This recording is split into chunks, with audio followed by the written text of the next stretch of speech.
نہیں بیٹا نہیں، زیادتی کا جواب زیادتی سے دینا انسانیت نہیں ہے، درگزر ہی خیر کی پہلی نشانی ہے۔ لیکن ابو درگزر کی بھی کوئی حد ہوتی ہے۔ دیکھو بیٹا، احمد علی بیمار ہے، خدا نہ خواستہ اسے کچھ ہو گیا تو میں حشر کے دن اس قادر مطلق کو کیا منہ دکھاؤں گا؟ گرے ہوئے دشمن پر بھی ہاتھ نہیں اٹھاتے۔ احمد علی تو میرا بھائی ہے، خدا اسے معاف کرے۔ ٹھیک کہتے ہیں آپ، بالکل ٹھیک کہتے ہیں۔ آپ بہتر سمجھتے تو کر دیں آپ انہیں معاف، لیکن آپ کا وہاں جانا، ہم لوگوں کا وہاں جانا، ان سے میل جول قائم کرنا، کیا ضرورت ہے اس کی؟ ہے ضرورت اس کی بیٹی، اس کا مطلب تو یہ ہوگا کہ ہم نے اسے دل سے معاف نہیں کیا، بس معاف کرنے کا دعویٰ کر کے اپنی عظمت دکھانا چاہتے ہیں۔ دیکھو بیٹی، وہ نیکی جس میں ذرہ برابر بھی تکبر ہو گناہ سے زیادہ سنگین ہوتی ہے۔ خدا سجدوں کو نہیں گنتا، سجدوں میں اس جذبے کو، کہ میری اس بات میں بھی تکبر نہ ہو، خدا مجھے معاف کرے۔ لیکن ابو میرا دل نہیں مانتا۔ کون سا ظلم ہے جو چچا احمد علی نے ہم پر نہیں کیا؟ ہماری جان، عزت، آبرو، کس چیز کا لحاظ کیا انہوں نے؟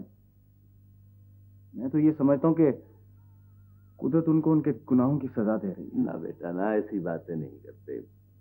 انسانوں کے یہ چھوٹے چھوٹے جھگڑے، ناراضگیاں، شکوے، گلے، یہ سب کتنے حقیر اور بے مایا ہیں۔ ذرا سوچو بیٹا، یہ کائنات کتنی بڑی ہے۔ ہماری یہ زمین جس پر ہم رہتے ہیں، اس کائنات میں یوں ہے جیسے صحرائے اعظم میں ریت کا ذرہ، اور اس ذرے میں ہم جیسے اربوں لوگ اپنی اپنی دنیا میں کیڑوں مکوڑوں کی طرح رہتے ہیں، اور اس کے باوجود ہم کتنا اہم سمجھتے ہیں اپنی خوشیوں کو، اپنے دکھوں کو۔ مگر بیٹی، وہ ذات، اس بے نیاز ذات کے نزدیک یہ سب کچھ کتنا معمولی ہوگا، جس کی رحمت کے سائے میں ہم سب سانس لے رہے ہیں۔ نہیں وہ نہیں، اس نے یہ بھی کہا ہے کہ اگر کوئی تم پر ظلم کرے تو اس کے راستے میں چٹان بن کر کھڑے ہو جاؤ، مقابلہ کرو اس کا، چھوڑو مت اسے۔ ٹھیک ہے، میں مانتا ہوں بیٹی، لیکن احمد علی اس وقت بیمار ہے، مصیبت میں ہے، اسے ہماری ضرورت ہے۔ کیا مصیبت ہے انہیں ابو؟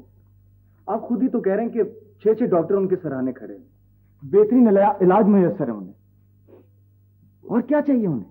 ٹھیک ہے بیٹا، لیکن روح کا زخم ساری کائنات کی دولت سے بھی نہیں بھرا جا سکتا۔